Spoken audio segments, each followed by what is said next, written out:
ঈশ্বর ঈশ্বর পরমেশ্বর সচ্চিদানন্দ ঘন বিগ্রহ, অনাদির আদি সর্বকারণের কারণ, অনন্ত কোটি ব্রহ্মাণ্ডের অধিনায়ক, নন্দনন্দন ব্রজেন্দ্র নন্দন, ভগবান শ্রীকৃষ্ণের অসীম অনুকম্পায়, অসীম কৃপায় আমরা সকলে হরিকথা, গুরুকথা, ভাগবত কথা তথা ভাগবতীয় কথা শুনবার মানুষে উপনীত হয়েছে।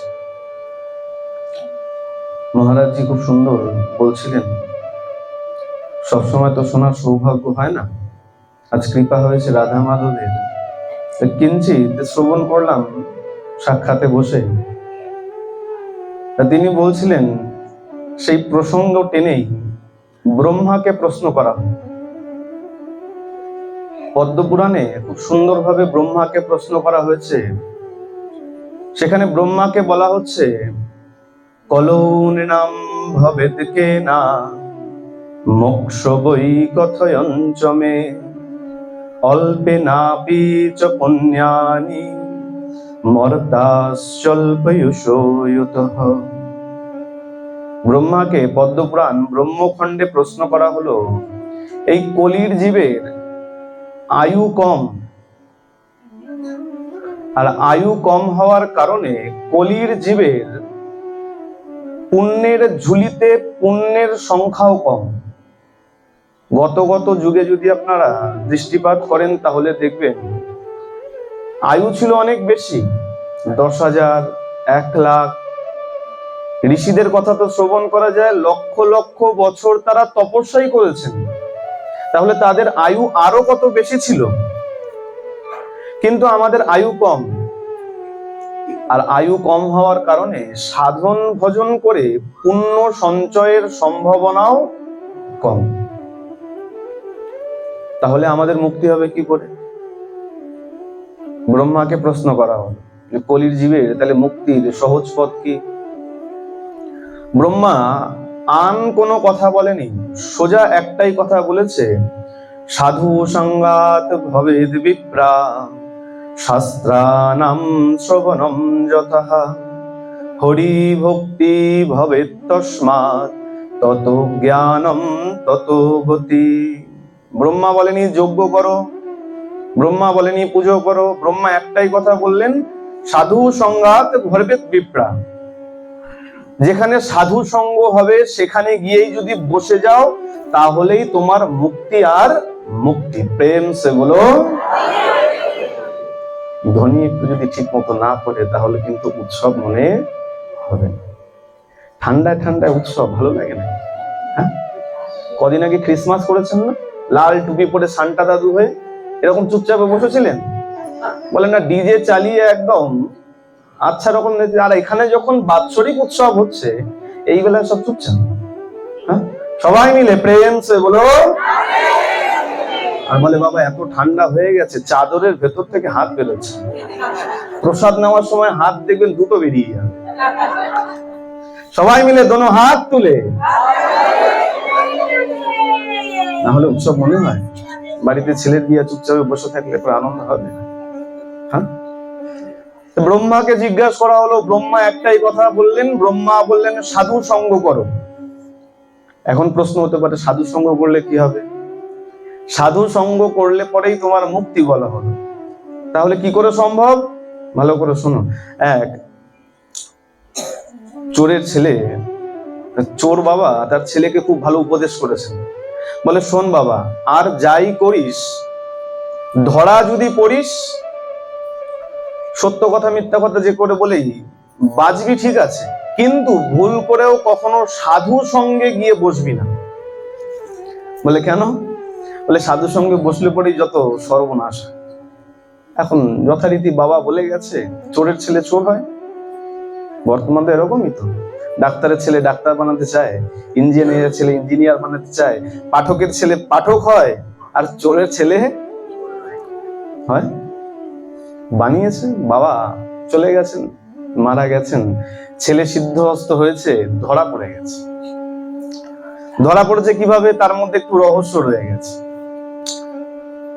চোরের পেছনে পেয়াদা পড়ে গেছে রাজবাড়ির, ছুটছে, আর চোরও ছুটছে, কিন্তু কোথায় যাই, বাবা তো বলেছে সাধু সঙ্গের মধ্যে গিয়ে বসবি না। আর কোথাও জায়গা না পেয়ে আজকে সেই চোর এই সাধু সঙ্গের মধ্যে এসে বসেছে। কে চোর আমি জানি না, আমি বললাম ঠিক সাধু সঙ্গে বসে গেছে। আর সাধু সঙ্গে যখন বসেছে, পাঠক মহারাজ সুন্দর বলেছে, পাঠক মহারাজ দেবতা আর সাধারণ মানুষের মধ্যে পার্থক্য বোঝাচ্ছে। বলে শোনো, সাধারণ মানুষ কি করে বুঝবে?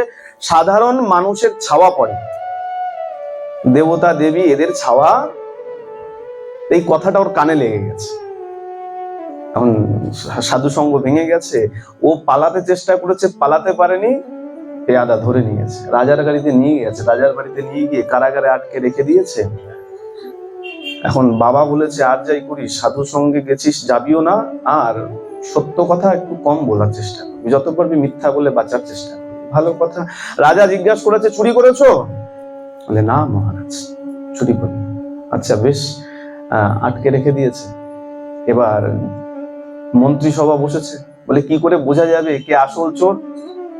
এক মন্ত্রী যুক্তি দিয়েছে, বলে মহারাজ এই চোর ডাকাতেরা এরা মায়ের পূজা ভালো করে। আগে গত সময়ের কথা, যত ডাকাত দেখবেন সব রক্ষা কালী, দক্ষিণা কালী, যত কালী মায়ের পূজা, যত মায়ের ভক্ত।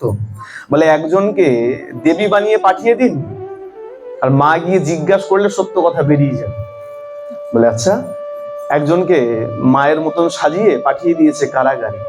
মা গিয়ে বলেছে শোন, যে সত্য কথা বলবি তার সব মনের বাসনা আমি পূর্ণ করে দেবো, বল কে চুরি করেছিস? আর হঠাৎ করে ওই চোরের ছেলের মনের মধ্যে ওই পাঠক মহারাজের যুক্তি এসে গেছে। কি যুক্তি? দেব দেবীদের ছায়া পড়ে না। ওমা, এ কেমন দেবী দাঁড়িয়ে আছে, লম্বা পেছনে ছায়া পড়ে আছে, তার মানে এ দেবী নয়। তাহলে বাবা বলেছিল সত্যটা বেশি বলবি না। না না মা, আমি তো চুরি করিনি, আমি চুরিই করিনি। ওই দেবী ঘুরে মহারাজকে গিয়ে বলেছেন, মহারাজ কেউ চুরি করেনি, ছেলে ছাড়া পেয়ে গেছে। এইবার চোর এই সাধু সঙ্গ থেকে যে যুক্তি নিয়েছিল, আজকে জেলের থেকে বেরিয়ে চিন্তা করছে আমি এক মুহূর্ত সাধু সঙ্গে বসে যদি আজকে মহারাজের কারাগার থেকে ছাড়া পেতে পারি, তাহলে যদি সারা জীবন এই পাঠক মহারাজের কথা মতন চলি, তাহলে কি যমরাজের কারাগার থেকে ছাড়া পেতে পারি না? প্রেম সে বলো। তাৎপর্য এটাই, সাধু সঙ্গে এসে বসলাম আর যেমন ছিলাম তেমনই কর্ম করলাম, তাতে কোনো কাজ না। সাধু সঙ্গে শাস্ত্রের যে প্রামাণিক কথা বলা হবে, যতক্ষণ না তুমি নিজের জীবনে আচরণ করবে ততক্ষণ কোনো ফল লাভ হবে না। এক ভক্ত আসতেন, ভক্ত যখনই পাঠে আসতেন একদম শেষ সারিতে বসতেন, আর যখন কোনো কথা ভালো লেগে যেত বাড়ি চলে যেতেন। আবার বেশ কিছুদিন ওই ভক্তকে দেখা যেত। একসময় অনেক মানুষ গিয়ে তাকে ধরেছে, বলে মহারাজ এরকম কেন? একে তো আসো পেছনে বসো, আর দ্বিতীয়ত আজকে আসলে আবার দেখা গেল নমাজ তোমাকে দেখা পাওয়া যায় না। ভজনের কথা তো সব জায়গায় বলা যায় না। জোর করে যখন ধরেছে তখন সেই ভক্ত বলছে শোনো, এই শেষের দিকে বসি কেন, সামনের দিকে বসতে গিয়ে কাকে ডিঙিয়ে ডিঙিয়ে যাব, কার গায়ে চরণ লেগে যাবে, অপরাধ হয়ে যাবে, এই কারণে সামনে গিয়ে বসি না। আর এতদিন পর পর কেন আসো? বলে শোনো, এই এসে খালি শুনলাম, আচরণ করলাম না, তাতে কোনো লাভ নাই। যে কথাটা ভালো লেগে যায় আগে আমি আচরণে আনি, যখন আমি আচরণবান হতে পারি এইবার আসি দ্বিতীয় কথা শুনবার জন্য। সুতরাং সাধু সঙ্গে আসলাম আর কেবল বাড়িতে চলে গেলাম, কোনো কর্মের পরিবর্তন করলাম না, তাতে কিন্তু কোনো পরিবর্তন। মহারাজ খুব সুন্দর একটা কথা বলেছিলেন যে কুকুর হও, এটা সত্য কথাই। দেখেছি আমরা রাস্তাঘাটে গলায় যদি বেল্ট ছাড়া কুকুর দেখি তাহলে তাদের কোনো সময় মারতে চাই, কিন্তু বেল্ট দেওয়া যদি কুকুর থাকে আমরা সহজে কিন্তু আঘাত করতে। তো এখান থেকে একটা আচরণের শিক্ষা নিতে হয়। কি আচরণ? বেল্ট পরতে হবে, তাই তো? হ্যাঁ, বলে কার বেল্ট? আমার গোবিন্দের বেল্ট পরতে হবে। তুলসীর মালা যদি পরেছো, ওই দেব দেবতারাও তোমার উপরে কুদৃষ্টি কখনো ফেলতে পারবে না। প্রেম সে বলো। বাচ্চা দেখেছো তো? বাচ্চা সবার বাড়িতে আছে, যখন পেন্সিল দিয়ে লেখে আর কি করে, ভুল হলে কি করে? হ্যাঁ, এখন তো আমরা বাংলা ভালো বুঝি না। ইরেজার দিয়ে মুছে, রাবার বলতে এখন একটু অসুবিধা। ইরেজার দিয়ে মুছি তো, হ্যাঁ, কিন্তু আমাদের জীবনটাও সাদা খাতা। ভুল করছি, পাপ করছি, পেন দিয়ে তো লিখছি, কাটাকাটি করলে অসুবিধা আছে। কেটে বাদ দেওয়ার কোনো রাইট আমাদের, যে পাপ করলাম আমার জীবন থেকে কেটে বাদ দিয়ে দেবো, এ আছে কারো হাতে ক্ষমতা? তাহলে কি করতে হবে? বলে ইরেজ করো। বলে সেই ক্ষমতা কোথায়? বলে সেই ইরেজার তোমাকে দিয়ে রেখেছে। কোন ইরেজার?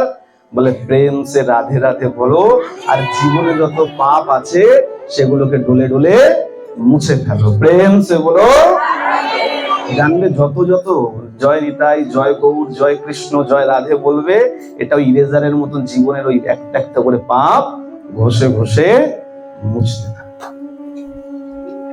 একটু বিরহের প্রসঙ্গ আমরা আস্বাদন করছিলাম আগের পর্বে। বিরহ না, আমরা একটু আনন্দের প্রসঙ্গে আস্বাদন। গোপীদের কথা চলছে যখন, একদিন আমার শ্যাম সুন্দর রাধারানীকে দর্শন করেছেন।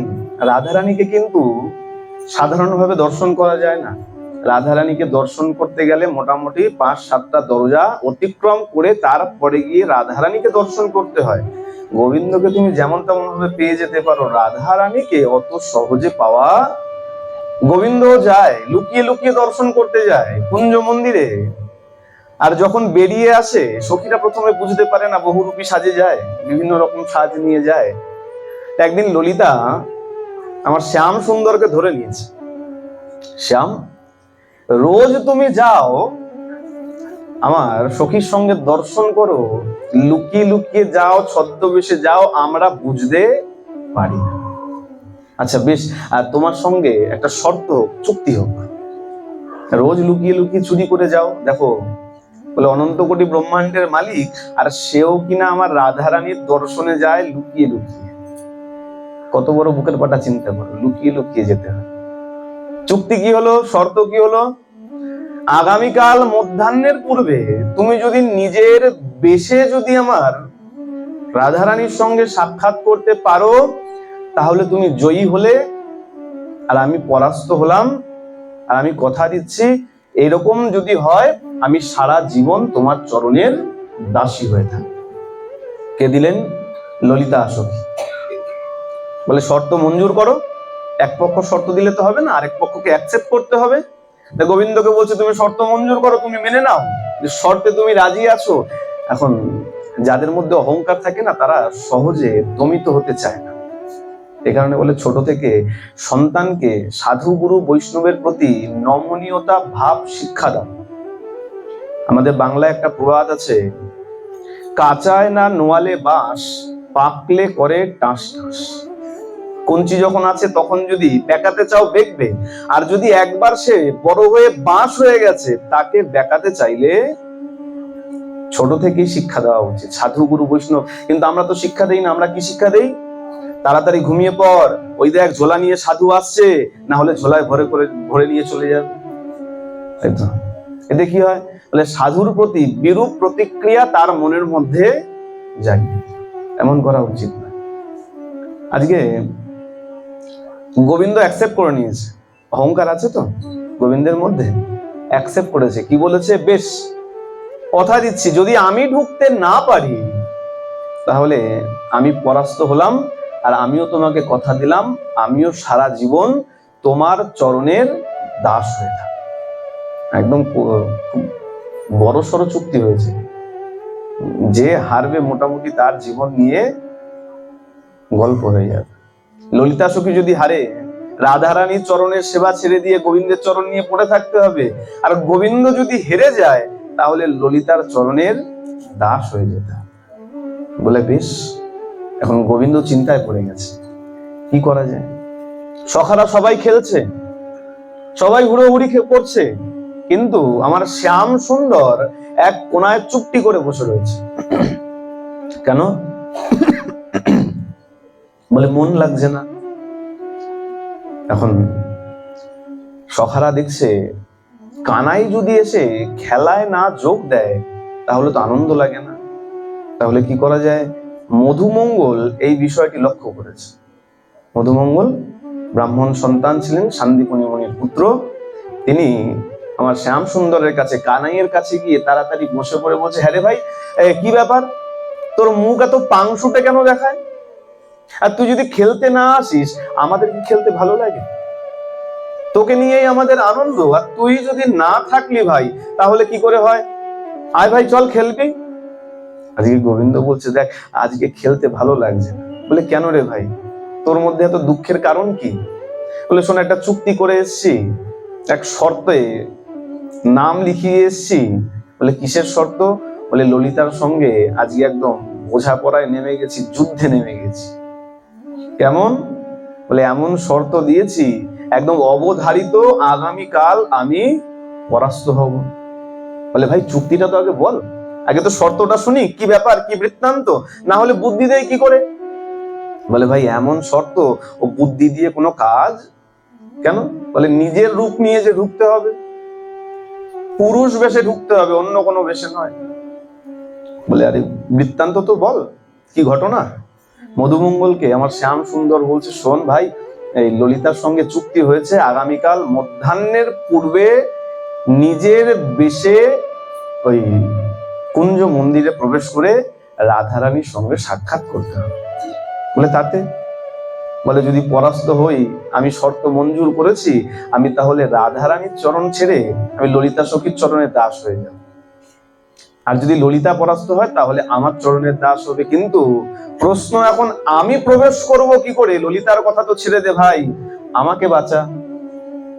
চিন্তা করো, যিনি অনন্ত কোটি ব্রহ্মাণ্ডের মালিক, যার কাছে সবাই গিয়ে হাত পেতে দাঁড়ায় সমস্যা নিয়ে, আজকে সেই প্রাণ গোবিন্দ মধুমঙ্গলের কাছে সমস্যা নিয়ে দাঁড়িয়ে গেছে। কিন্তু মধুমঙ্গল তো ব্রাহ্মণ সন্তান, উত্তম বুদ্ধি আছে। মধুমঙ্গল বলছে, এই ব্যাপার চিন্তা করিস না। যেই বলেছে এই ব্যাপার চিন্তা করিস না, আমার শ্যাম সুন্দরের মধুমঙ্গলের উপরে আস্থা ছিল, ব্রাহ্মণ সন্তান তো আস্থা ছিল। যদিও বলেছে চিন্তা করিস না, নিশ্চয়ই কোনো বুদ্ধি আছে। হাত ধরে টেনে পাশে বসিয়ে দিয়েছে। বল ভাই, উপায় কি? বলে, শোন, তুই বাড়িতে যা, নিশ্চিন্তে থাক, সকালবেলা তুই আমার কাছে চলে আসবি, আমি তোকে সাজিয়ে দেব। বলে, আচ্ছা বেশ। এখন গোবিন্দ বলে, দেখো, পরের দিন যদি কোনো বিশেষ কাজ থাকে, সারা রাত আমাদের ঘুম আসে না। যদি কোথাও ঘুরতে যাওয়া থাকে, আগামীকাল, আর দুপুরেই হোক আর বিকেলেই হোক, যখনই ট্রেন থাকুক না কেন, সারা রাত ঘুম আসবে? হ্যাঁ, আরে ব্যাগ গোছানো হলো নাকি, এটা নিয়েছো নাকি, ওটা নিয়েছো নাকি? বলে, না, ভোরবেলা 3টের সময় উঠে লুচি আলুর দম করতে হবে ট্রেনে খাওয়ার জন্য। কত রকমের কত চিন্তা, ঘুম আসতে চায় না। আর যদি সেই চিন্তাটা একটু কুচিন্তা হয়, খারাপ চিন্তা হয়, হ্যাঁ, আগামীকাল যদি দুপুর 12টার সময় রেজাল্ট বেরোয়, ছাত্রকে জিজ্ঞাসা করো মনের মধ্যে কি চলছে, বলে, না জানি পাস করি, না জানি ফেল করি। হ্যাঁ, আজকে আমার শ্যামেরও ঘুম কি করে আসে? প্রথমত তো জানেই যে আমি পরাস্ত হবই, পুরুষ বেশে ঢুকবো কি করে? ঢুকতে গেলে তো আটকে দেবে। মধুমঙ্গল তাও যখন আশার আলো দেখিয়েছে, আস্তে আস্তে যথারীতি সকাল যখন হয়েছে, একদম সকাল সকাল মধুমঙ্গলের কাছে গিয়ে উপস্থিত। বল ভাই, উপায় কি আছে বল। বলে, চিন্তা করিস না, বস। আমার শ্যাম সুন্দরকে বসিয়েছে, বসিয়ে বলে, শোন, আমি যেমন ভাবে সাজিয়ে দেবো, যা যা বলে দেবো, তার উল্টো কিন্তু কিছু করবি না। আর যেমন সাজাবো, তার কিন্তু উল্টো পাল্টা কিছু করলে চলবে।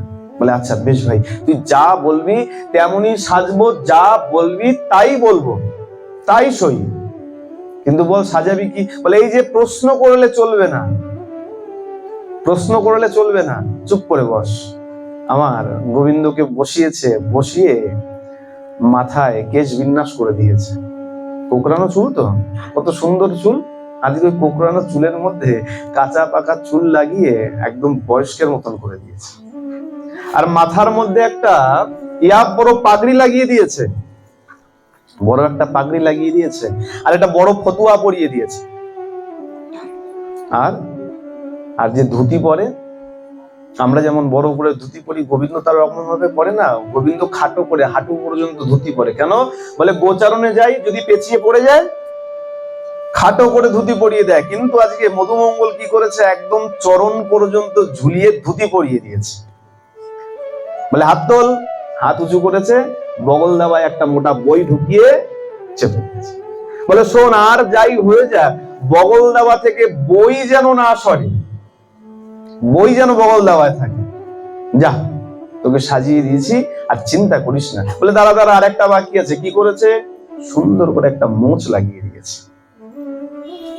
বলে যা।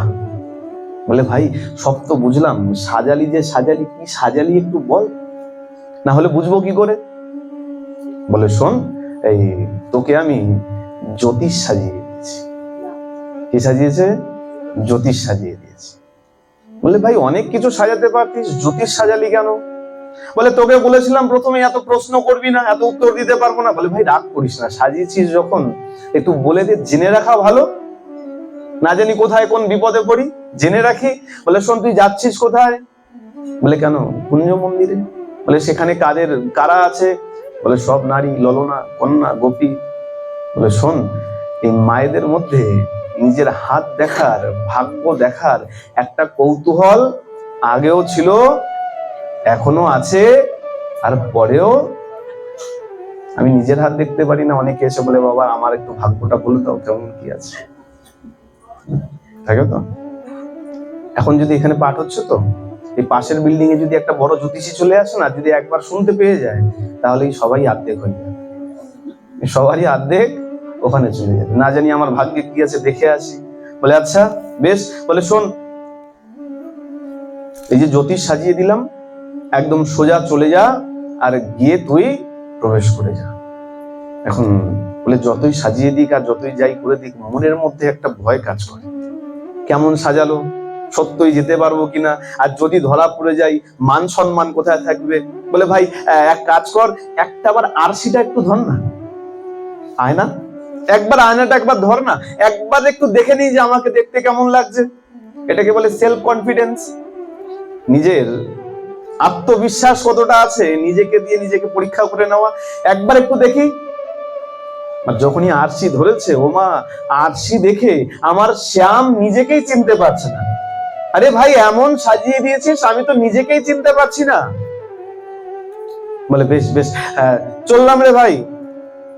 আজকে আমার শ্যাম সুন্দর জ্যোতিষ বেশে আজকে ব্রজের পথে চলেছে রাধারানীর সঙ্গে সাক্ষাৎ করবার। রাস্তায় নেমেছে, হাঁটতে আরম্ভ করেছে। আর হাঁটতে যখন আরম্ভ করেছে, এখনো মনের মধ্যে ভয় কিন্তু কাজ করছে। বলে পরীক্ষা কি করে করি? দূর থেকে এক গোপী হেঁটে আসছিল, দেখা মাত্রই গোবিন্দ বলে একবার পরীক্ষা করে দেখে নেই, আমাকে চিনতে পারে কি পারে না। বলে এই শোনো শোনো শোনো। যেই কাছে এসছে, ওই গোপীর নাম, ঠিকানা, বাবার নাম সবকিছু টপ টপ টপ টপ করে বলে দিয়েছে। তোমার নাম অমুক, তোমার বাবার নাম অমুক, অমুক গ্রামে বাড়ি, আদি আদি সব সংসারের সব বলে দিয়েছে। আর যখন বলে দিয়েছে, ওই গোপী তো ওই গাগরি নিয়ে যাচ্ছিল, জলান্তে গাগরি রেখে একদম সাষ্টাঙ্গ প্রণাম করে দিয়েছে। বলে আরে বাপ রে বাপ মহারাজ, আপনি কোথা থেকে এসছেন? আপনাকে তো এ তল্লাটের আগে কখনো দেখিনি। বলে দেখবে কি করে, আমি তো এই তল্লাটের নই। বলে মহারাজ কোথা থেকে আগমন হচ্ছে? বলে একদম সোজা কাশী থেকে আসছি। তা তো নয়, বুঝলাম, আপনি হস্তরেখা দেখলেন না, না দেখে সব বলে দিলেন কি করে? বলে আরে দূর, হস্তরেখা কি দেখবো? এই কাশীতে জ্যোতিষ শাস্ত্র অধ্যয়ন করতে করতে সমস্ত জ্যোতিষ শাস্ত্রকে আমি গুলে খেয়ে নিয়েছি। হাত দেখার কি প্রয়োজন? তোর কপাল দেখেই আমি সব বুঝতে পেরে গেছি। এটা কি করলো গোবিন্দ? এটা এক নিজের পরীক্ষা করলো, আর দ্বিতীয় অ্যাডভার্টাইজমেন্ট করলো। অ্যাডভার্টাইজমেন্ট হয় না? বলে টিভির থেকে খুব দ্রুত হলো মায়েদের গান, অপরাধ নেবে না, প্রেম সে বলো, তাই তো? বলে টিভি তো এত দ্রুত করতে পারে না। আজকে যদি কোনো খবর পাশের গ্রামে পাঠানোর প্রয়োজন হয়, কোনো এক মায়ের কানে দিয়ে দাও, সকাল হতে হতে সূর্যের আলো আস্তে আস্তে সেই খবর পাশের গ্রাম কেন, তার পাশের গ্রাম পর্যন্ত পৌঁছে। এখন গোপী চমৎকার হয়ে গেছে। আরে বাপ রে বাপ, এত বড় জ্যোতিষ, এত বড় মহারাজ, আস্তে আস্তে এক কান থেকে 2 কান, 5 কান, 10 কান করতে করতে সবাই মোটামুটি জেনে গেছে। আর সংবাদ যেখানে যাওয়ার ছিল সেইখানে পৌঁছে গেছে। কোথায়? আমার ললিতা সখীর কান পর্যন্ত পৌঁছে গেছে। ললিতা সখী শুনতে পেরে গেছে এমন এক কাশী থেকে বড় মহারাজ এসছেন, আর তিনি হাত পর্যন্ত দেখেন না, কপাল দেখেই সবকিছু বিচার করে। কারণ ললিতা সখী চিন্তা করছে, বেশ তাহলে আমাকেও একবার যাওয়া উচিত। কেন? নিজের জন্য নয়, তাহলে বলে সেবা সুখ। আমার রাধারানী সবসময় এমন অন্যমনস্ক থাকে, স্বামীর বিরহে এত বিরহান্বিত থাকে, কি করলে কি হলে পরে আমার রাধারানীর মন শান্ত হবে? এটা হলো সেবা সুখ। কি করতে পারি? তাহলে একবার জ্যোতিষের কাছে যাওয়া দরকার। বলে বেশ। এখন ললিতা সখী বেরিয়েছেন শ্যামের সঙ্গে, অর্থাৎ সেই জ্যোতিষ ঠাকুরের সঙ্গে দর্শন করবার জন্য, জ্যোতিষ ঠাকুরকে কুঞ্জ মন্দিরে নিয়ে আসার জন্য। আর আমার গোবিন্দ চলেছেন কুঞ্জ মন্দিরের দিকে, রাধারানীর সঙ্গে সাক্ষাৎ করে শর্তে জয় লাভ করবার জন্য। দুজনে দুদিক থেকে আসছে, একদিক থেকে গোবিন্দ যাচ্ছে আর উল্টো দিক থেকে আমার ললিতা সখী আসছে। কিন্তু মনের মধ্যে ভয় কিন্তু কাজ করছে। আর দূর থেকে যখনই ললিতা সখীকে দেখেছে, একটু হকচকিয়ে গেছে। স্বাভাবিক ব্যাপার। প্রতিদ্বন্দ্বী যে যতই বলশালী হোক না কেন, দেখবেন খেলার সময় মাঠে নামলে না আগে একটু নমস্কার করতে থাকে। কেন? বলে ভগবান তুমি বাঁচিও। যে যত বড়ই খেলোয়াড় হোক না কেন। হ্যাঁ, ললিতা সখীকে যখনই গোবিন্দ দেখেছে, গোবিন্দ দেখেই হকচকিয়ে গেছে। কেন? বলে আমার গোপ ঠিক আছে কিনা, পাগড়ি ঠিক আছে কিনা। ললিতা সখী সামনে গেলে যদি খুলে পড়ে তাহলে? কিন্তু কোনো মতে মনের মধ্যে রাধারানীর নাম স্মরণ করে শক্তি জুগিয়ে আজকে চলেছে ললিতা সখী। বলে গোবিন্দের শক্তি কোথায়? গোবিন্দের শক্তিও ওই রাধা নামের মধ্যেই নিহিত আছে। প্রেম সে বলো। বলে আগুন পুইয়েও এত তাপ পাবে না শরীরে, রাধা নামে ধ্বনি দিলে যত তোমার শরীর গরম। আজকে চলেছে। আর দূর থেকে যখন ললিতা সখী দর্শন পেয়েছে, দেখা মাত্রই হাত দিতে শুরু করেছে, মহারাজ মহারাজ মহারাজ। গোবিন্দ বলে মহারাজ আর বলো না, এমনি আমার অবস্থা খুব খারাপ, এমনি আমি ভয়ে আর্ধেক হয়ে গেছি, আর তারপরে আবার তুমি ডাকো যার সঙ্গে আমার প্রতিদ্বন্দ্বিতা। কিছু করার নেই, গিয়ে দাঁড়িয়েছে। এখন দাঁড়ানোর সঙ্গে সঙ্গেই আমার শ্যাম সুন্দর ললিতা সখীর বায়োডাটা দিয়ে দিয়েছে। তোমার নাম ললিতা, উঁচু গ্রামে তোমার বাড়ি, আদি আদি যখন বলেছে, ললিতা সখী প্রায় আর্ধেক সেখানেই উপঘাত। আরে আরে মহারাজ, শুনেছিলাম, এখন দেখলাম আপনি হাত দেখলেন না। বলে আরে হাত কি দেখবো আমি, তোমার কপালেই তো সব বলে দিচ্ছে। তোমার নাম ললিতা, তোমার উঁচু গ্রামে বাড়ি, আদি আদি সব ঠিকানা বায়োডাটা যখন দিয়ে দিয়েছে, ললিতা সখী এখন হাত জোর করে নিয়েছে। মহারাজ একটা বার চলুন, আমার এক সখীর হস্তরেখা বিচার করলাম। যখন প্রতিদ্বন্দ্বী যখন দেখে আমার অপর পক্ষ একটু দুর্বল হয়ে গেছে, তখন সে নিজের ভাব দেখাতে থাকে। আজকে গোবিন্দ কি বলছে? না না না না, আমি কারো বাড়ি ঠাড়ি যাই না। আরে তুমি যাচ্ছ কোথায়? তুমি তো যাচ্ছ ওই কুঞ্জ মন্দিরে আমার রাধারানীর সঙ্গে দর্শন করতে। এখন উল্টো সুরে গান করছো। কি বলছে? না না, আমি কারো বাড়ি ঠাড়ি যাই।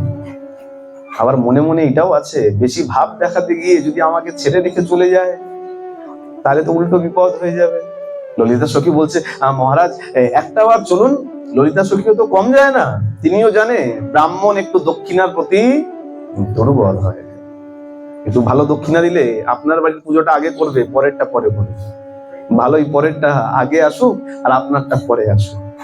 ললিতা সখী বলছে মহারাজ চিন্তা করবেন না, আপনি জানেন না আপনি কার হস্তরেখা বিচার করতে যাচ্ছেন। বৃষভানুনন্দিনী রাধা ঠাকুরানীর বাড়িতে যাচ্ছেন। একবার যদি হস্তরেখা বিচার করে দিয়েছেন, আপনাকে এত দক্ষিণা দেওয়া হবে, আপনি তো ছাড়ুন, আপনার যে পুরুষেরা আগত আসবে, পুত্র সন্তানাদি, তাদেরও আর কোনো কর্ম করতে হবে। গোবিন্দ বলছে আচ্ছা বেশ, এত করে যখন বলছো চলো। বলে বেশি ভাব দেখানো ভালো নয়। বলে বেশ চলো। হাঁটতে আরম্ভ করেছে ললিতা সখীকে গোবিন্দ বলছে, বলে আরে চললে যে একটু আমার হাতটা তো ধরো। বলে কেন? বলে শাস্ত্র অধ্যয়ন করতে করতে এখন দৃষ্টিশক্তি কমে গেছে, ভালো দেখিও না আর ভালো চলতেও পারি না, একবার হাতটা তো ধরে নিয়ে চলো। ললিতা সখী কি করেছেন? আমার শ্যাম সুন্দরের হাত ধরেছেন, ধরে আজকে চলতে আরম্ভ করেছেন। চলতে চলতে যাচ্ছেন পথে দিয়ে, আর একে একে গোপীদের সঙ্গে সাক্ষাৎ হচ্ছে, দেখা হচ্ছে। গোবিন্দ তো সবাইকেই চেনে, আর একে একে সবার বায়োডাটা দিতে দিতে যাচ্ছেন। এতে কি হচ্ছে, ললিতা সখী আরো বেশি উপকার চলে যাচ্ছে। আরে বাপরে বাপ, এত বড় মহারাজ, যাকেই দেখছে তারই একদম সবকিছু বলে দিচ্ছে। আরে বাপরে, কত সাংঘাতিক মহারাজ ইনি। এখন চলতে চলতে একদম কুঞ্জ মন্দিরের সামনে এসে উপস্থিত। ললিতা সখী যখনই সামনে উপস্থিত হয়েছে, সখীরা উঠে দাঁড়িয়েছে। কেন? গত রাত্রে সখীদের সঙ্গে ললিতা সখীর এক বিশাল বৈঠক হয়েছে, আর সেখানে সমস্ত সখীদেরকে একদম কড়া নির্দেশনা দিয়েছে, কোন পুরুষ যেন আগামীকাল মধ্যাহ্নের পূর্বে প্রবেশ করতে না পারে। কোন পুরুষ যেন না যায়।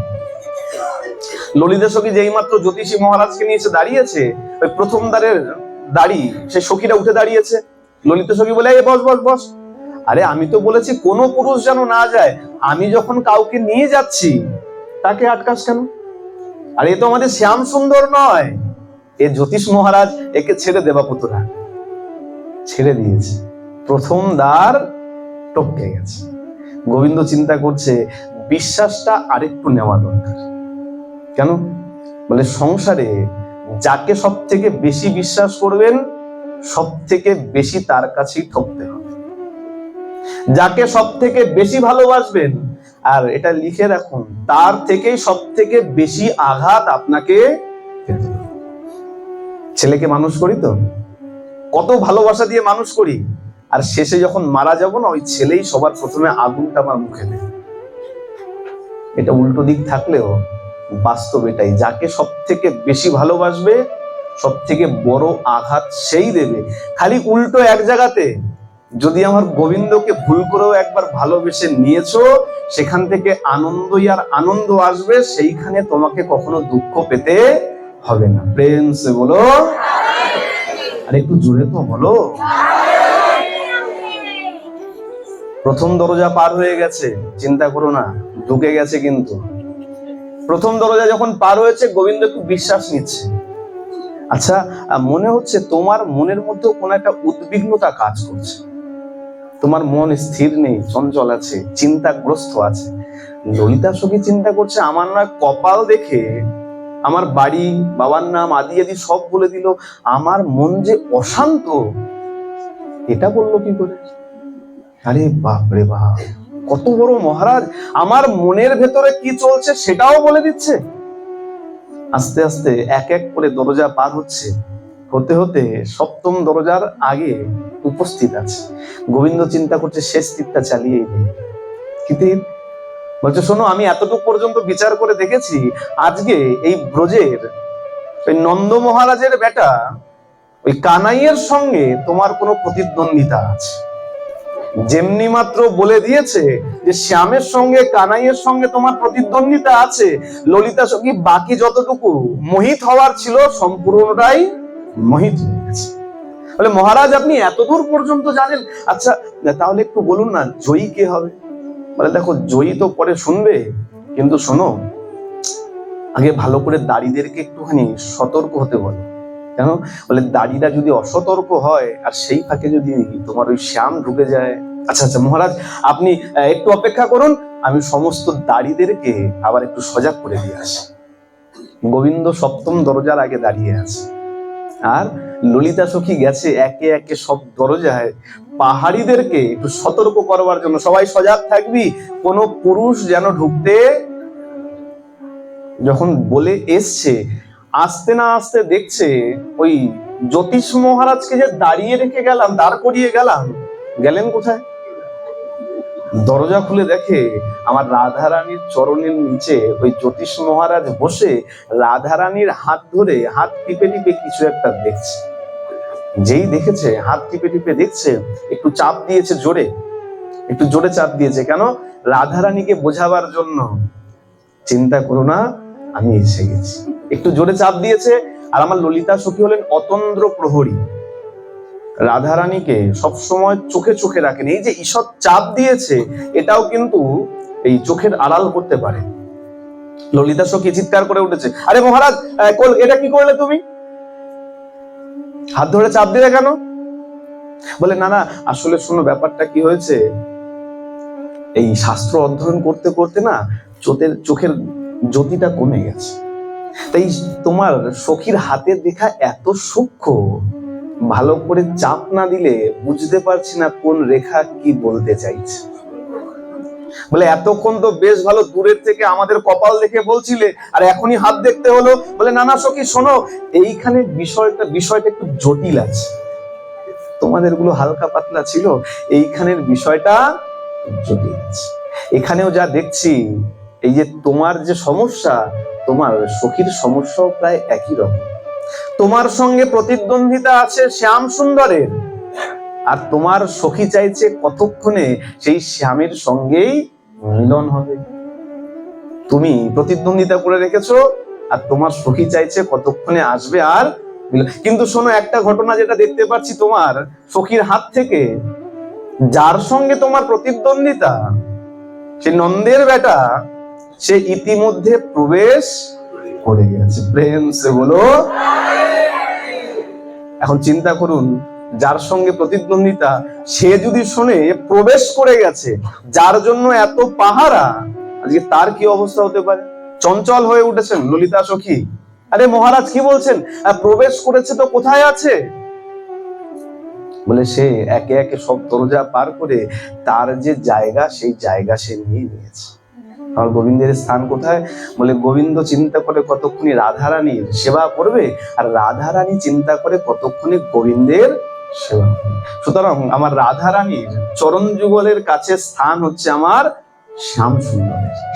বলে তার যে জায়গা, সেই জায়গা নিয়ে নিয়েছে। বলে তার মানে, আর তার যে কাজ, সেই কাজ সে আরম্ভ করে দিয়েছে। যখনই বলেছে আরম্ভ করে দিয়েছে, ললিতা সখী এবার বুঝতে পেরে গেছে। বলে পণ্ডিতের ইশারা বোঝে। কোন পণ্ডিত যদি ইশারা করে কিছু বলে, যদি উপযুক্ত পণ্ডিত হয়, সে বুঝতে পারে যে সেই ইশারা বা ইঙ্গিতের অর্থ কি হতে পারে। ললিতা সখী যেই মাত্র বুঝতে পেরে গেছে, এই জ্যোতিষ আর কেউ নয়, ওই ছলা কলা করা জ্যোতিষ, এ হলো এই শ্যাম সুন্দর। এই ইশারা যেই বলে, যেই মাথার পাগড়ি যেই হাত দিয়ে টান দিয়েছে, আর পরচুলার সমেত এই পাগড়ি খুলে গেছে, আর শ্যাম সুন্দরের প্রকৃত বেশ বেরিয়ে পড়ছে। প্রেম সে বলো। বলে আচ্ছা আচ্ছা, বুঝতে পেরেছি। বলে শোনো, বোঝো আর যাই হোক না কেন, জয়ী কিন্তু আমি হলাম। ভালো করে শোনো, এইবার তাৎপর্য আছে এখানে। এতক্ষণ খুব আনন্দের লীলা চললো, কিন্তু তাৎপর্য সবার শেষেই থাকে। শ্যাম সুন্দর বলছে আমি জয়ী হয়েছি, এবার থেকে তাহলে তুমি আমার দাসী। ললিতা সখী খুব সুন্দর কথা বলেছে। শ্যাম, তুমি ভালো করে বলো তো, সত্যই কি তুমি জয়ী হয়েছো? দেখুন, যেখানে আমি দেখছি আমার হাতে সার্টিফিকেট, আমি জিতে গেছি, আর অপরপক্ষ বলছে তুমি জেতনি, কেমন হয়? ললিতা সখী বলছেন যে শ্যাম, বিচার করো তো, সত্য করে বলো তো, সত্যই কি তুমি জয়ী হয়েছো? শ্যাম বলে আমি তো আমার এই পুরুষ বেশ নিয়ে প্রবেশ করলাম। বলে না, একটু ভালো করে বিচার করে বলো, যদি আমি তোমার হাত ধরে নিয়ে না আসতাম, তোমার মধ্যে কি সামর্থ্য ছিল যে তুমি এই কুঞ্জ মন্দিরে এসে প্রবেশ করো? তা সত্য কথাই, তুমি যদি হাত ধরে না প্রবেশ করাতে, তাহলে আমার একটু ঈষৎ কষ্টই ছিল এই কুঞ্জ মন্দিরে প্রবেশ করতে। তাহলে বলে, কুঞ্জ মন্দিরে ভগবত সেবায় তখন তুমি লাগতে পারবে যখন গুরুদেব তোমাকে হাত ধরে সেই পথ দেখান। গুরুদেব যদি হাত ধরে না নিয়ে গেছে, সারা জায়গায় তোমাকে ঘুরতে হবে, কিন্তু ওই শ্যাম সুন্দরের চরণ পর্যন্ত পৌঁছাতে কিন্তু পারবে না। প্রেম সে বলো। সুতরাং গুরুকরণ প্রয়োজন। আর গুরুকরণ কখন তুমি জানতে পারবে যে আমার প্রয়োজন? এক সময় বিবেকানন্দ জিজ্ঞাসা করেছিল, গুরুকরণ করব, আমাকে দীক্ষা দিন। অনেকবার গেছে ঠাকুরের কাছে, দীক্ষা দিচ্ছিলেন না।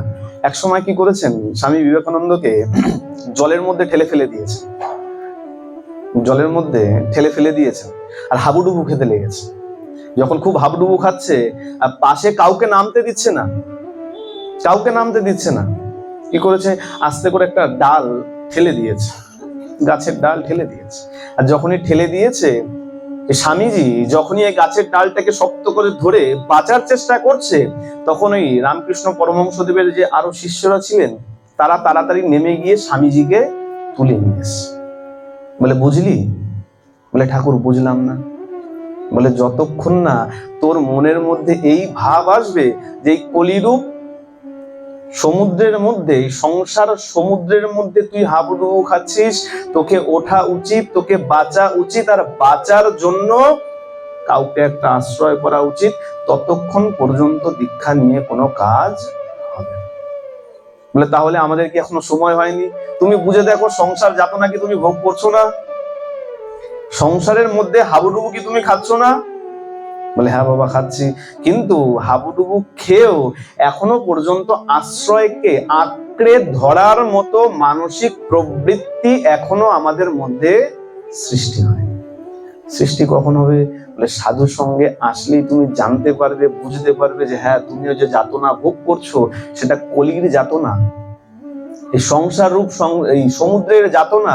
আর এই যাতনা থেকে তোমাকে বাঁচাতে পারে একমাত্র আমার শ্রী সদ্গুরুদেব, আর কেউ নয়। কিন্তু বলে সাধু সঙ্গ সর্বশাস্ত্রে কয়, লবমাত্র সাধু সঙ্গ সর্বসিদ্ধি হয়। এই সাধু সঙ্গ করা দরকার। সাধু সঙ্গে যতক্ষণ না আসবে ততক্ষণ জানতে পারবে না সাধু সঙ্গের মহিমা কি, গুরুর মহিমা কি। আর এসে যতক্ষণ না আচরণ করবে ততক্ষণ এর ফল লাভও হবে। যতই শ্রবণ করে নাও, যতই বলো আমি ভক্ত হয়ে গেছি, ভক্ত কে হবে? ভগবান পরিষ্কার শ্রীমদ্ ভগবত গীতায় বলে দিয়ে গেছে। সেখানে অর্জুন জিজ্ঞাসা করেছে তোমার ভক্তের গুণ কি হবে? সেখানে ভগবান বলেছেন, মচ্চিত্ত্যা মদগত প্রাণা বোধয়ন্ত পরস্পরম কথয়ন্তস্য মাং নিত্যং তুষ্যন্তি চ রমন্তি চ। বলে শোনো, আমার ভক্ত কেমন হবে জানো? আমার ভক্ত এমন হবে, মচ্চিত্ত্যা মদগত প্রাণা, চিত্তে সবসময় আমাকে স্মরণ করবে। মদগত প্রাণা, প্রাণ মানেই আমি, বই অন্য কিছু বুঝবে না। একটা মাছকে যদি জলের থেকে তুলে ডাঙায় রেখে দাও, একদিন যদি রেখে দাও, মাছ বাঁচবে? কিন্তু তার প্রাণ তো তার মধ্যে আছে, তাহলে মরে যাবে কেন? বলে না, জলবৎ প্রাণ, জলের মধ্যেই তার প্রাণের সম্পর্ক আছে। মাছ যেমন জল ছাড়া বাঁচে না, প্রকৃত ভক্ত সাধু সঙ্গ, গুরু সঙ্গ, হরিনাম কৃষ্ণ নাম বিনা ভক্ত ভালো থাকতে পারে না। প্রেম সেগুলো অর্জুনকে বললেন, মচ্চিত্ত্যা মদগত প্রাণা বোধয়ন্ত পরস্পরম। লক্ষণগুলো ভালো করে শুনুন। আমি এখনো ভক্ত হতে পারিনি কেন? এখন রাস্তায় দেখা হলে পরে কোনো মায়ের সঙ্গে, কোনো বাবার সঙ্গে কি বলি? ভালো আছো? সংসার ভালো চলছে? আমার গোবিন্দ বলছেন, কি জিজ্ঞাসা করবে? বোধয়ন্ত পরস্পরম। তারা একে অপরে আমারই কথা বলবে। ভজন ঠিক আছে? কত সংখ্যা জপ করছো? আজকে কোথায় পাঠ শুনতে গেলে? কালকে কোথায় প্রসাদের ব্যবস্থা আছে? আদি আদি আমার কথাই তারা আলোচনা করবে। বোধয়ন্ত পরস্পরম, একে অপরে আমার কথাই বলবে। এই যদি লক্ষণ দেখো তাহলেই বুঝবে তারা আমার ভক্ত। কত সহজ সহজ করে বলে গেছে, তাই না? এখন আমরা তো আর ওই গীতা জয়ন্তী পালন করি না, আমরা ক্রিসমাস পালন করি। আমরা খ্রিস্টান সাজতে খুব ভালোবাসি, কিন্তু আমরা যে সনাতনী আছি সেইটা নিয়ে আমাদের মধ্যে অহংকার নেই, গর্ববোধও নাই। যেখানে সারা দুনিয়া আমাদের এই সনাতন ধর্মের কাছে হাত পেতে দাঁড়িয়ে আছে। গীতা জয়ন্তী গেছে, তাহলে গীতার আর কি বলবো? এই ভক্ত হতে গেলে, গুরুকরণ করতে গেলে গীতাও জানা দরকার আছে। ভগবান কত সহজ করে বলে গেছে। এখন একাদশী আসলে পরেই, বাবা অমুকে তো অমুক একাদশী পালন করছে, অমুকে তো অমুকটা করছে, অমুকে সোমবার করছে, আমরা কেন মঙ্গলবার করবো? অমুকে তো বুধবার করছে। একাদশী দেখি বাদামের তেল খাওয়া যায় না, অনেকে তো বলে যে সূর্যমুখীর তেল খাওয়া যায়, সিদ্ধ বাদাম খাওয়া যায়, অনেকে তো বলে। আরে অনেকে কেন বলবে? শাস্ত্র কি বলছে? আমাদেরকে বলা হয়নি যে অমুক মহারাজ কি বলেছে সেটা মানো, অমুক মহারাজ কি বলছে সেটা মানো? এটা বলা হয়নি। কি বলা হয়েছে? শাস্ত্র যেটা বলছে সেটা মানো। এটা কে বলেছেন? এটা আমি বলিনি।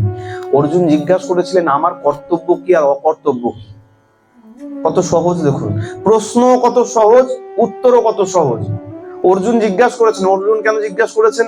অর্জুন বলছে যে মাধব, তুমিও যাদব শ্রেষ্ঠ, তোমারও রাজপাট আছে, চিরকাল তুমি আমার সঙ্গে পড়ে থাকবে না, আজ বাদে কাল তুমি তোমার রাজত্বে ফিরে যাবে। তা যখন তুমি চলে যাবে তখন আমি কি করে বুঝবো কোনটা আমার কর্তব্য আর কোনটা অকর্তব্য? এখন তো আর কিছু বিচার করছি না। কেন? আমার মাধবকে অর্জুন গুরু হিসেবে মেনে নিয়েছে, যে গুরু তুমি যা বলবে তাই করব। তুমি বলেছো ধনুর্বাণ তুলতে, আমি ধনুর্বাণ তুলেছি। তুমি বলেছো যুদ্ধ করতে, আমি যুদ্ধ করেছি। যখন তুমি থাকবে না তখন কি করবো? তখন ভগবান খুব সুন্দর করে বলেছেন, তস্মা শাস্ত্র প্রমাণন্তে কার্যা কার্য ব্যবস্থিত জ্ঞাত্বা শাস্ত্র বিধানক্তং কর্ম কর্তুমি হার্হসি।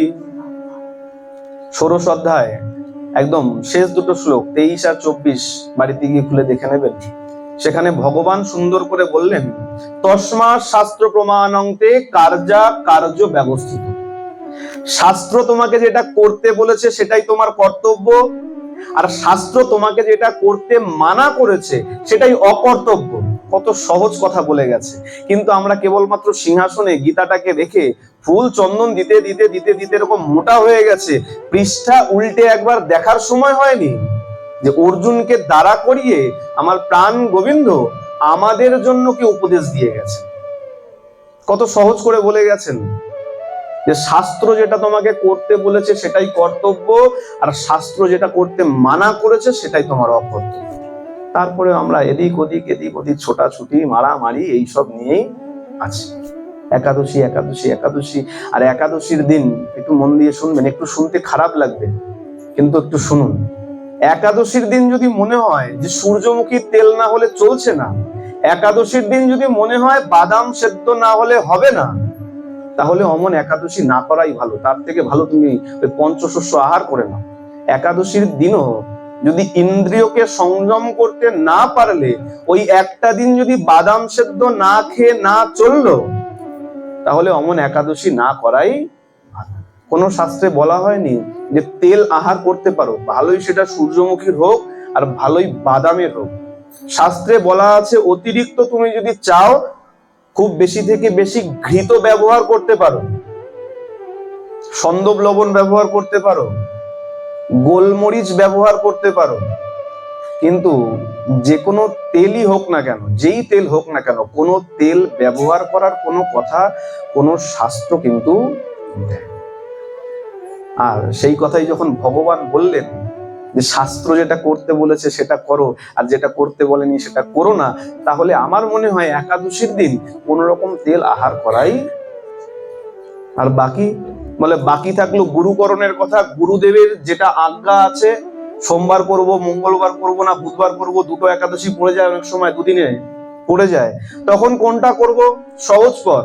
এই নিয়ে কেউ কাউকে কটাক্ষ করবেন না, সংক্ষেপে জেনে নিন।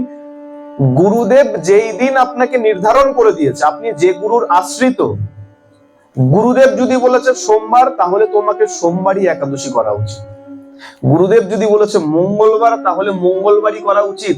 ভালোই, যে মহারাজ যা বলুক না কেন, যে শেখর ভট্টাচার্য যাই বলুক না কেন, সেটা কিন্তু কোনো প্রাধান্যতা পায় না।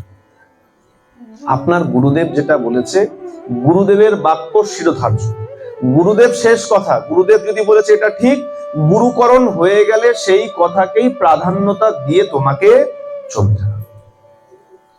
হরি অনন্ত, হরি কথা অনন্ত। আমার ভগবানের রূপ যেমন অনন্ত, ভগবানের কথাও অনন্ত। পঞ্চমুখে রাম নাম গান ত্রিপুরারি, 5 মুখে আমার ভোলানাথ এই রাম নাম করে তৃপ্তি পান না। আর অনন্ত মুখে অনন্ত দেব, তিনিও ভগবানের নাম গুণাগুণ করে এখনো বলছে তিনি শেষ করতে পারেননি। আর সেখানে এই ক্ষুদ্রাতি ক্ষুদ্র জীব হয়ে, আর এই 2 ঘন্টা 1.5 ঘন্টার মধ্যে আমরা কি করে সেই নাম শেষ করতে? প্রেম সে বলো।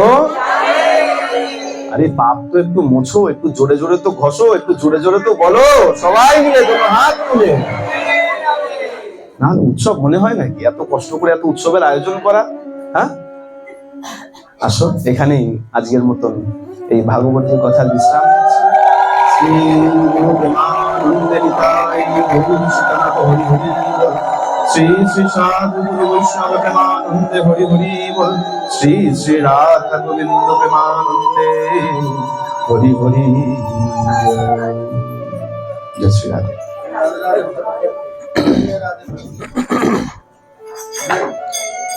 সবাই করবেন তো নাকি? হ্যাঁ, নাকি উৎসব বলে কমিটি করবো? আমাদের আর কি দরকার, তা নয় তো। সবাই মিলে করবো তো, সবাই একসঙ্গে, আস্তে আস্তে নয়, যার যত জোর আছে। ঠিক আছে, আসো। জয় জয় রাধে কৃষ্ণ গোবিন্দ,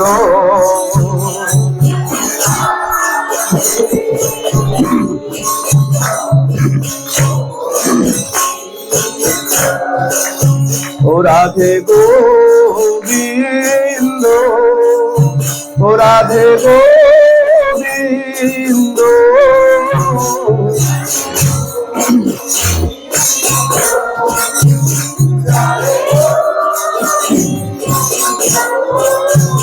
জয় জয় রাধে কৃষ্ণ গোবিন্দ। সবাই মিলে একসঙ্গে।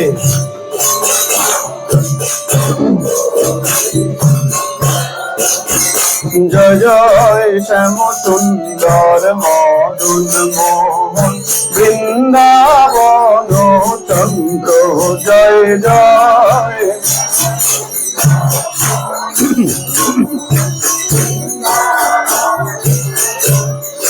জয় জয় রাধা রমন রাস বিহারী শ্রী গৌরানন্দ, জয় জয়।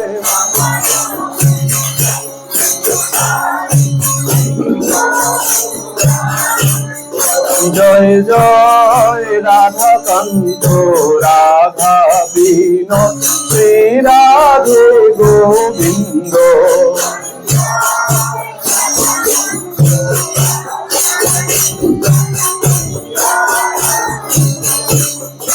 জয় জয় রাসেশ্বরী বিনোদিনী রাই ভানুকুল চন্দ্র,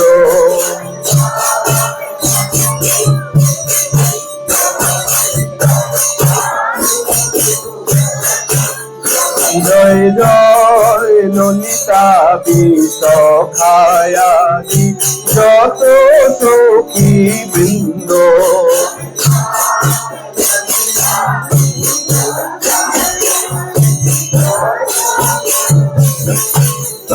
জয় জয় শ্রীরূপ মঞ্জরী রথি মঞ্জরী অনঙ্গ,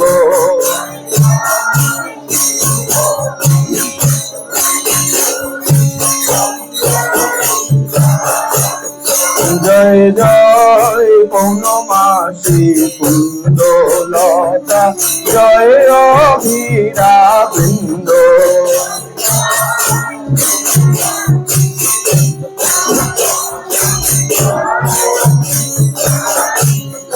তোমরা সব মিলে করো দয়া, আমি অতি মন্দ,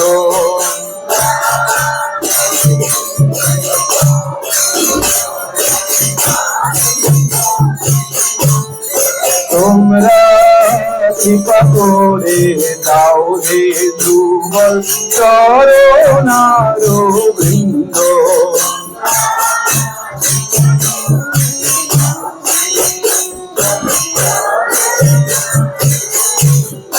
যেন প্রাণ ভরে গাইতে পারি জয় রাধে গোবিন্দ,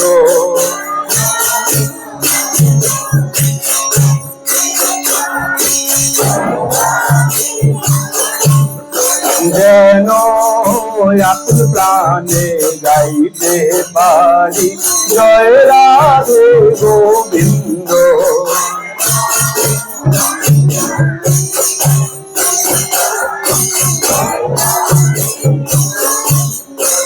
ও রাধে গোবিন্দ, ও রাধে গোবিন্দ,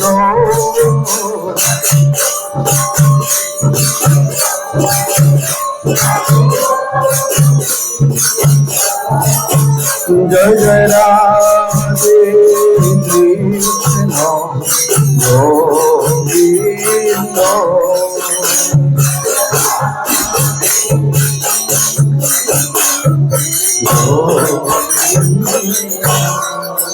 নাম করব সবাই মিলে করতালির সঙ্গে। ঠান্ডা এমন নাই, সবাই একটু চাদর থেকে কষ্ট করে আমার জন্য হাতগুলো বের করবেন আর করতালি দিয়ে সবাই নাম করবেন। ভজ শ্রী কৃষ্ণ চৈতন্য প্রভু নিত্যানন্দ শ্রী অদ্বৈত গদাধর শ্রীবাসাদি গৌর ভক্ত বৃন্দ। সবাই মিলে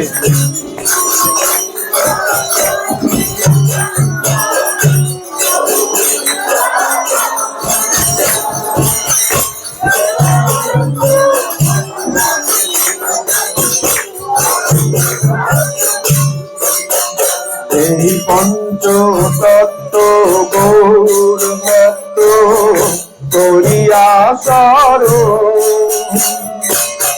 প্রেমানন্দে করো সবে হরি নাম সংকীর্তন। এই পঞ্চ তত্ত্ব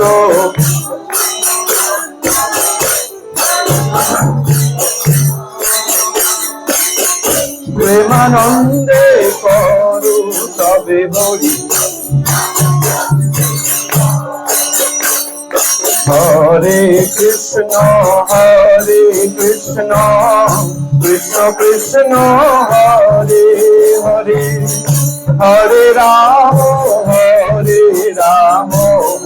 রাম রাম হরে হরে। সবাই মিলে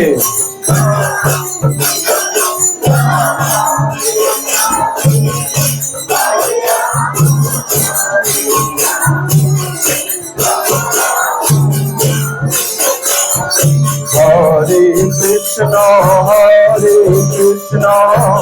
কৃষ্ণ কৃষ্ণ হরে হরে, হরে রাম রাম রাম হরে হরে।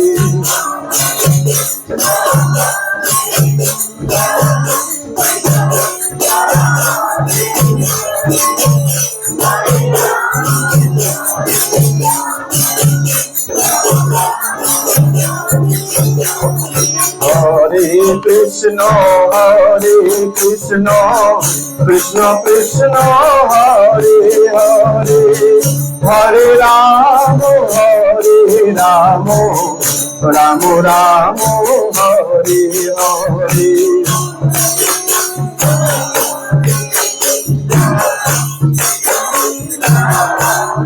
সবাই মিলে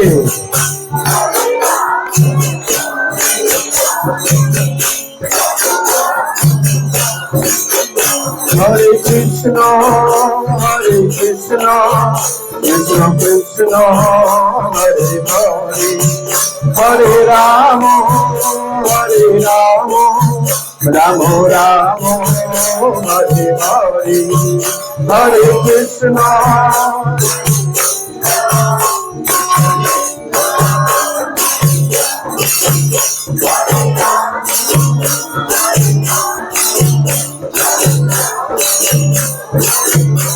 নিতাই গৌর হরি বল, হরি হরি বল, গৌর হরি বল, নিতাই গৌর হরি বল, নিতাই গৌর হরি বল।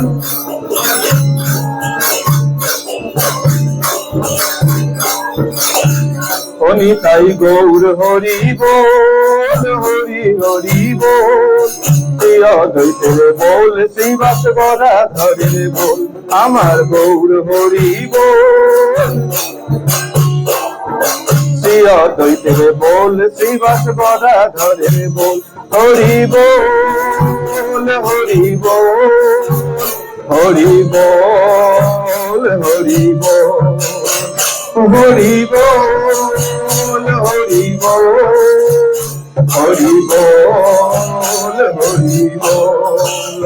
প্রেমানন্দে বাহু তুলে নিতাই গৌর হরি বল, প্রেমানন্দে বাহু তুলে নিতাই গৌর হরি বল, প্রেমানন্দে বাহু তুলে নিতাই গৌর হরি বল।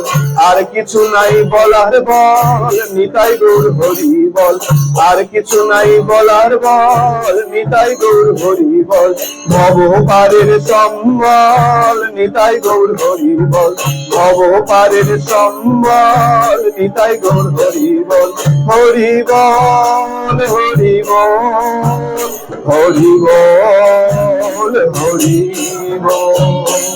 শ্রী গুরু প্রেমানন্দে নিতাই গৌর সীতানাথ হরি হরি বল। শ্রী শ্রী সাধু গুরু বৈষ্ণব প্রেমানন্দে হরি হরি বল। শ্রী শ্রী রাধা গোবিন্দ প্রেমানন্দে হরি হরি বল। बोलिए भक्त वत्सल भगवान की, राधा माधव की, निताई गौर भगवान की, जगन्नाथ बलदेव सुभद्रा महारानी की, सुदर्शन चक्र की, शिव शंकर भोलानाथ की, जोग माया की, वृंदा महारानी की, चारों धाम की, चारों संप्रदाय की, अनंत कोटि साधु गुरु वैष्णव की, नामाचार्य ठाकुर हरिदास की, सरो गोस्वामी की, हरिनाम संकीर्तन की, फूल करताल की, आजकेर आनंद की, आपन आपन गुरु महाराज की, आपन आपन पिता माता की, पिताई गौर सीतानाथ प्रेमानंद हरि बोल, हरि हरि बोल, हरि बोल। সবাই মিলে একসঙ্গে প্রেম সে বলো, রাধে শ্যাম।